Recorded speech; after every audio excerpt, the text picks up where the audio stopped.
Рахмат. Ассаламу алейкум, урматтуу мекендештер, урматтуу бир туугандар. Биринчиден силер менен жолугуп отурганыбызга өтө кубанычтуубуз. Кош келипсиздер. Алтындай убактыңыздарды ушул дем алыш күнүңүздөрдү бизге бөлүп, ушул мекендештерибиз менен жолугабыз деп келгениңерге чоң рахмат.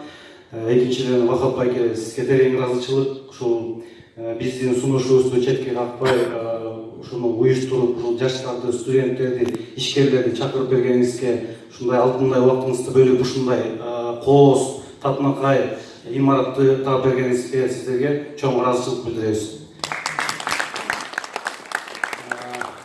Азыр Чыңгыздын сөзүнөн кийин уже мен туурараак баштайт окшойм.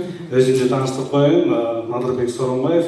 Мен дагы педагогикалык университетти бүткөм, андан кийин юридикалык академияны бүткөм, андан кийин укук коргоо кызматында бир 10 жылга жакын эмгектенип, ошо капитан деген званияга жетип, андан кийин чоң максаттар ушул Москвага алып келди да мени дагы.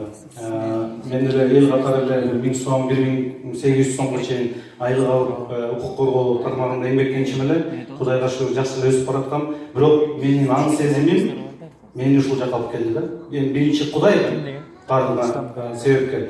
Бирок менин аң сезимим өзгөрдү. Аң сезим эмнеден өзгөрдү? Аң сезим ошол мен 1800 сом айлык алып жүрө берсем, эмнеге жетет элем. Бирок чоңураак аракет кылып, чоңураак максат койсом эмнеге жетем деген нерсе мени алдыга жылдырды да. Ушундай эмгектенип жүргөн кезимде мен досум машина алып келип калып, жанагы ал кезде БМВ деген машиналар аябай жакшы чыгып эле. Ошол машина менен келип калып, ошонун баасын